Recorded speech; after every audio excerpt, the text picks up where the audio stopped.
മരുഭൂമിയിൽ തളരാതെ ഞാൻ മരുവുന്നു നിൻ കൃപയാ. ഒരു നാളും നീ പിരിയാതെന്നെ കരുതുന്നു കൺമണി പോ. ഒരു നാളും നീ പിരിയാതെന്നെ കരുതുന്നു കൺമണി പോ. വോയിസ് ഓഫ് ലവിൽ ഇന്ന് കർത്താവ് നമുക്ക് തരുന്ന വചനം മത്തായി സുവിശേഷം 1-ാം അധ്യായം അതിൻ്റെ 24-ാമത്തെ വാക്യമാണ്. ശ്രദ്ധിച്ചാട്ട്. യോസേഫ് ഉറക്കമുണർന്നു, കർത്താവിന്റെ ദൂതൻ കൽപ്പിച്ചതുപോലെ ചെയ്തു, ഭാര്യയെ ചേർത്തുകൊണ്ടു. ആമേൻ. നമ്മുടെ ജീവിതത്തിൽ ദൈവം നമ്മോട് ഒത്തിരി സംസാരിക്കാൻ പ്രയോജനപ്പെടുത്തുന്ന ഒരു സമയമാണ് നമ്മുടെ ഉറക്കങ്ങൾ. വേദപുസ്തകത്തിനകത്ത് ശ്രദ്ധിച്ചാൽ ദൈവം പകൽ ഇടപെട്ടതിനേക്കാളും അധികമാണ് രാത്രികളിൽ ഇടപെട്ടത്. അതെന്താണ് ഈ രാത്രികളിൽ ദൈവം ഇടപെടുന്നത്? നമ്മെ തനിച്ച് കിട്ടുന്ന ഒരു സമയമാണ് രാത്രികൾ. അതുകൊണ്ട് ഈ ഉറക്കം എന്ന് പറയുന്നത് ഒരു ദൈവാനുഗ്രഹം തന്നെയാണ്.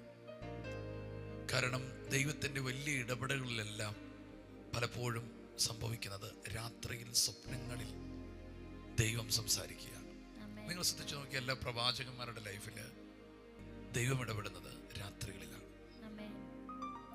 അതുകൊണ്ട് യേശുവിന്റെ നാമത്തിൽ നിങ്ങളുടെ രാത്രികൾ അനുഗ്രഹമാകട്ടെ. രാത്രികളിൽ ദൈവം നിങ്ങളോട് സംസാരിക്കും.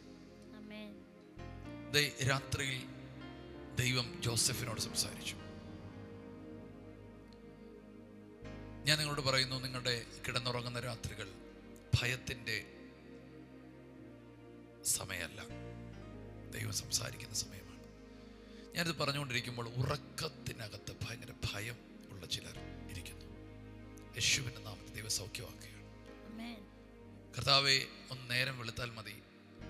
കർത്താവേ, ഇരുട്ട് വീഴല്ലേ, എനിക്ക് കിടക്കാൻ പേടിയാണ്, കിടക്കൽ മരിച്ചു പോവോ, എന്തെങ്കിലും സംഭവിക്കുമോ എന്നൊക്കെയുള്ള ഭയം ഇല്ല. യേശുവിൻ്റെ നാമത്തിൽ ഇല്ല. ആ ഭയം പിശാച് കൊണ്ടുവരുന്നതാണ്. ആമേൻ. നീ സുഖമായി കിടന്നുറങ്ങും. ആമേൻ. എൻ്റെ പ്രിയനോ നല്ല ഉറക്കം തരുന്നു. ദൈവം രാത്രികളിൽ ആഴമായി ഇടപെടുന്നു. ഈ മെസ്സേജുകൾ നിങ്ങൾ കേൾക്കുന്ന നിമിഷം മുതൽ നിങ്ങളുടെ രാത്രികൾ അനുഗ്രഹിക്കപ്പെടും. ദുഷ്ടസ്വപ്നങ്ങളും പേക്കിനാവുകളൊക്കെ മാറാൻ പോവുകയാണ്. കർത്താവിന് നിങ്ങളെ തനിച്ച് കിട്ടുന്നൊരു സമയമാകാൻ പോയ ജോസഫ് രാത്രിയിൽ കിടന്നുറങ്ങി. സ്വപ്നത്തിൽ ദൈവം അവരോട് ഇടപെട്ടു. പഴയ നിയമത്തിലെ ജോസഫ് ആണെങ്കിലും പുതിയ നിയമത്തിലെ ജോസഫ് ആണെങ്കിലും ദൈവം മൊത്തം ഇടപെട്ടിരിക്കുന്നത് സ്വപ്നത്തിലാണ്. ഇദ്ദേഹത്തോട് ഓരോ സമയത്തുള്ള അടുത്ത സ്റ്റെപ്പുകൾ സ്വപ്നത്തിൽ ദൈവം പറയുകയാണ്. പക്ഷെ ഇവിടുത്തെ വാക്ക് ശ്രദ്ധിച്ചോണം. ജോസഫ് ഉറക്കം ഉണർന്നു, കർത്താവിൻ്റെ ദൂതൻ കൽപ്പിച്ചതുപോലെ ചെയ്തു, ഭാര്യയെ ചേർത്തുകൊണ്ട്. അതിൻ്റെ അർത്ഥം, നിങ്ങൾ ഉറക്കം ഉണർന്നു കഴിയുമ്പോൾ നിങ്ങൾ കേട്ട ദൂതിന് ചുവടുകൾ വെക്കണം. ദൂതുകൾ കേട്ടുകൊണ്ടിരിക്കുക എന്നുള്ളതല്ല ക്രിസ്ത്യ ജീവിതത്തിൻ്റെ ഒരു അനുഗ്രഹിക്കപ്പെട്ട അവസ്ഥ. കേട്ട ദൂതുകൾക്ക് വേണ്ടി ചുവടുകൾ വെക്കുക എന്നുള്ളതാണ് നിങ്ങളുടെ അടുത്ത സ്റ്റെപ്പ്. ദൈവം എന്തു പറഞ്ഞു അതിനകത്ത് ചുവടുകൾ വെക്കണം. എപ്പോഴും പറഞ്ഞൊരു കാര്യമുണ്ട്, കേൾക്കുന്ന ദൂതുകൾ ചുവടുകൾ വെക്കുന്നില്ലെങ്കിൽ പ്രസവിക്കാത്ത കുഞ്ഞാണ്. ആമേൻ. അതുകൊണ്ട് നിങ്ങൾ കേട്ട ദൈവശബ്ദത്തിനനുസരിച്ച് ചുവടുകൾ വെക്കണം. ഈ ദൈവശബ്ദം കേൾക്കാതെ അല്ല, ദൈവശബ്ദം കേട്ടിട്ട് ചുവടുകൾ വെക്കാതിരുന്നാൽ കുറേ സമയം കഴിയുമ്പോൾ പിന്നെ ദൈവം മിണ്ടത്തില്ല. എന്നാൽ ദൈവം പറയുന്നത് അനുസരിച്ച് നിങ്ങൾ ചുവടുകൾ വെച്ചുകൊണ്ടിരുന്നാൽ പിന്നെയും ദൈവം മിണ്ടും, പിന്നെയും ദൈവം മിണ്ടും.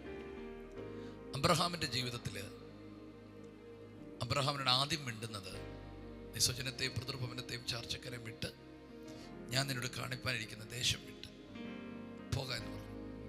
അവൻ ചുവടുകൾ വെച്ചു.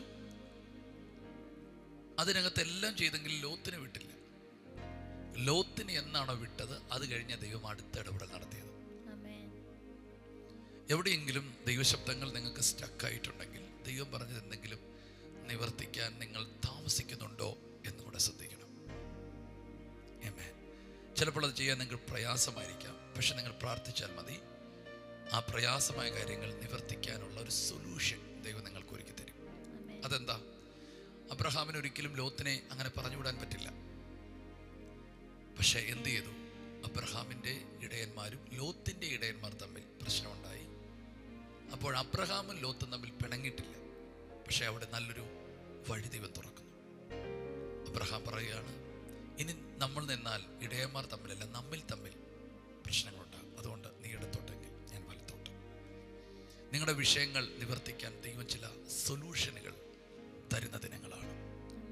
ചിലരെ മാറ്റി നിർത്താൻ പറ്റുന്നില്ല. നിങ്ങൾക്ക് അവർ പ്രിയപ്പെട്ടവരുമാണ്, പക്ഷെ അവർ നിങ്ങളുടെ ജീവിതത്തിൽ തുടരുന്നത് നിങ്ങൾക്ക് അപകടവുമാണ്. അങ്ങനെയുള്ള ചില വിഷയത്തിനകത്തൊക്കെ ചില കുരുക്കുകൾ മാറും. ഇങ്ങനെയാണ് വാക്ക് കർത്താവ് എനിക്ക് തരുന്നത്. ആ വിഷയം അവർക്ക് ബോധിച്ചു എന്ന് പറഞ്ഞാൽ ഒരു പ്രശ്നമില്ലാതെ ചില വിഷയങ്ങൾ സോൾവ് ആകാൻ പോവുകയാണ്. ചില സ്ഥല സംബന്ധമായ വിഷയങ്ങൾ, ചില ഷെയർ സംബന്ധമായ വിഷയങ്ങൾ, ചില ഫാമിലി ഇഷ്യൂസുകളൊക്കെ പ്രശ്നങ്ങളില്ലാതെ, ബന്ധങ്ങൾ അറ്റുപോകാതെ ദൈവം ചില അത്ഭുതങ്ങൾ ചെയ്യാൻ പോവുകയാണ്. യെസ്, അവൻ അവളെ ചേർത്തുകൊണ്ടു. കർത്താവ് ഇന്ന് പറയുന്ന വചനം നിങ്ങൾ ശ്രദ്ധിക്കുക. ദൈവം പറഞ്ഞ ദൈവവചനത്തിന്, ദൈവദൂതനനുസരിച്ച് ചുവടുകൾ വെക്കുക. കർത്താവ് നിങ്ങളുടെ കൂടെയുണ്ട്. എനിക്ക് മനസ്സിലാകുന്ന ഇന്ന് കർത്താവ് ഒത്തിരി വിടുതൽ ചെയ്തൊരു ദിവസമാണ്, ഒരു പരിഹാരത്തിൻ്റെ ദിവസമാണ്. യെസ്, ചില വിഷയങ്ങൾ ടോട്ടലി ഹീലാകാൻ പോകുന്നു, സോൾവ് ആകാൻ പോകുന്നു. യെസ്, നമുക്ക് പ്രാർത്ഥിക്കാം. യേശുവേ, ഇന്ന് നൽകിയ നല്ല വചനത്തിന് ഞങ്ങൾ നന്ദി പറയുന്നു. കർത്താവ്, ഈ വചനം കേൾക്കുന്ന വ്യക്തികളിൽ കർത്താവുടെ ഉറക്കങ്ങളെല്ലാം സൗഖ്യമായിരിക്കട്ടെ. അവിടെ രാത്രികാലങ്ങൾ അനുഗ്രഹമായിരിക്കട്ടെ. ദൈവശബ്ദങ്ങൾ കേൾക്കുന്ന സമയമായി അത് മാറട്ടെ. കർത്താവെ, അവർ കേൾക്കുന്ന ദൈവശബ്ദത്തിനനുസരിച്ച് മുമ്പോട്ടേക്ക് പോകാൻ, ചൂടുകൾ വെൽപ്പാൻ പരിശുദ്ധാത്മാവെ അങ്ങ് അവരെ ധൈര്യപ്പെടുത്തണമേ. പരിശുദ്ധാത്മാവെ, അവർ കടന്നു പോകുന്ന ഓരോ മേഖലകളിലും കർത്താവിനോട് കൽപ്പിച്ചിരിക്കുന്ന ദൂതുകൾ നിവൃത്തിയാകുവാൻ തക്കവണ്ണം അവർ മുമ്പോട്ടേക്ക് ചലിക്കുവാൻ പരിശുദ്ധാത്മാവെ അങ്ങ് സഹായിക്കണമേ. ഈ വചനം കേൾക്കുന്ന ഈ വ്യക്തിയെ, ഈ കുടുംബത്തെ ഞങ്ങൾ അനുഗ്രഹിക്കുന്നു. അവരുടെ കുടുംബത്തിൽ എല്ലാ മേഖലകളിലും അങ്ങെന്ന പകൽ ഒരു പരിഹാരത്തെ ഒരുക്കി കൊടുക്കുന്നതിന് നന്ദി പറയുന്നു. ഇന്നത്തെ ദിവസത്തെ ഞങ്ങൾ യേശുവിൻ്റെ നാമത്തിൽ അനുഗ്രഹിക്കുന്നു. യേശുവിൻ്റെ നാമത്തിൽ തന്നെ. കർത്താവേ, ഞങ്ങൾ ഒരുമിച്ച് ഈ സമയത്ത് പ്രാർത്ഥിക്കുന്നു. ചില ബന്ധങ്ങൾ തമ്മിലുള്ള പ്രശ്നങ്ങൾ സോൾവ് ആകട്ടെ. ചില കുടുംബ വിഷയങ്ങൾ സോൾവ് ആകട്ടെ. ചില സ്വത്ത് തർക്കങ്ങൾ സോൾവ് ആകട്ടെ. ചില ബന്ധങ്ങളിൽ വന്ന പ്രോബ്ലങ്ങൾ മാറിപ്പോകട്ടെ. ചില വിട്ടുമാറാത്ത ചില കുരുക്കുകൾ മാറിപ്പോകട്ടെ. അബ്രഹാമിന് വിട്ടുമാറാത്ത ലോത്ത് പോലെ തുടരുന്ന ദൈവഹിതമില്ലാത്ത ചില കണക്ഷൻസുകൾ യേശുവിൻ്റെ നാമത്തിൽ കട്ടാകട്ടെ. കർത്താവേ, ഇപ്പോൾ തന്നെ ഞങ്ങൾ പ്രാർത്ഥിക്കുമ്പോൾ ഈ ജനത്തിന് സൗഖ്യവും ആരോഗ്യവും കൊടുക്കണമേ. ഡീപ്പ് റിലേഷൻ, ദൈവമായിട്ടുള്ള ഡീപ്പ് റിലേഷൻ കൊടുക്കണമേ. മാതാവ്, പിതാവ്, സഹോദരങ്ങൾ സൗഖ്യമായിരിക്കട്ടെ. അനുഗ്രഹിച്ച് പ്രാർത്ഥിക്കുന്നു യേശുവിൻ നാമത്തിൽ തന്നെ. ആമേൻ.